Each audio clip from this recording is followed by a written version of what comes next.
Also on Monday, President-elect Trump may or may not ban TikTok. That conversation heating up. The Supreme Court decided this morning they will uphold the ban, set to go into effect on Sunday. President Biden, though, says he's not going to enforce the ban, leaving it up to Trump. Pennsylvania Congressman Dan Meuser joins us now. Congressman, voting to ban TikTok initially when it went through Congress. How do you view it today?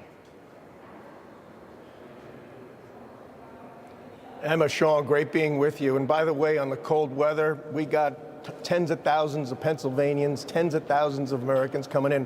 We're not worried about the cold. It's going to be electrified, that audience, and it's just a tremendous amount of excitement. Yes, on this issue, listen, President Trump looks at things in a patriotic yet business manner, and the review of TikTok is going to be one of that we want a fair playing field for all social media platforms, including TikTok and including the countless others. So he's going to do everything he can to review it.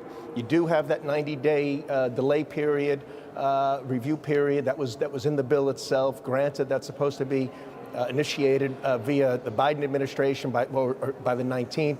But I think the Trump administration is going to figure something out to see that we give this a proper review before doing anything rash. Speaking of executive orders, it's been widely reported that there could be more than 150 executive orders signed by President Trump on day of.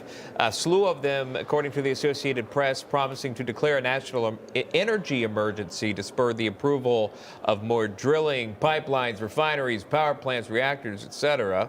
And obviously, Pennsylvania, an integral part when it comes to energy. Can you speak to that?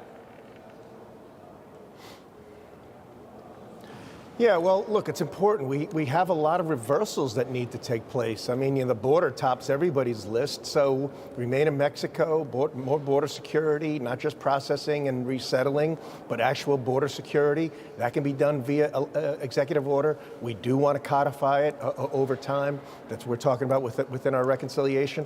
But to your point on energy, I mean, the Biden administration has been a disaster for domestic energy, and they've been fantastic for Venezuela, Russia, Iran. I mean, it's just upside down and backwards, as I tend to put it, gas backwards policy. So the president's going to come in using his executive authority, and then we're going to do what we can in the legislature to make energy, American energy dominant, the most responsibly pollutant-free, cleanest energy, natural gas, oil, and open it up so as gasoline prices come down, brings inflation down, and it's a national security issue. So just makes all kinds of logical sense to engage in the manner part of the America First plan.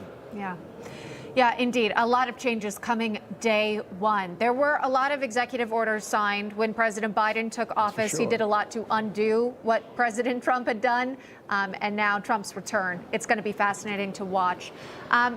Some might not have had predicted his political career. Sir, there are some rumors circulating about your own future in politics here. The idea of running for governor of Pennsylvania. Do you care to comment on that? Well, thanks, Emma. Thanks for asking. Look, I see what President Trump is bringing to the United States, his vision, his plan, his ability to execute on a plan of strengthening us, certainly from a national security standpoint, but a safety standpoint, energy standpoint, the economy. I mean, making America proud and excited. And I see what someone like Ron DeSantis does in Florida, and what Abbott does in Texas, and how Utah and Georgia, for that matter, and other states are just flourishing. And I want Pennsylvania, I want my Commonwealth of Pennsylvania to be in that top category, and I just don't see it happening. Look, we're good, but we want to be great.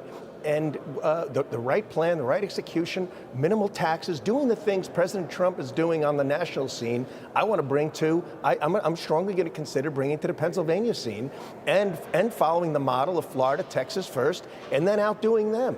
And it can be done because we're Pennsylvania. We got more resources and advantages than any of those other states. So I'm giving it consideration. Strong consideration, is that correct? Yes, I'd say that's correct. All right, Pennsylvania Congressman, maybe governor. Dan Meuser joining us. Thank you, sir. We do appreciate that. Best to you.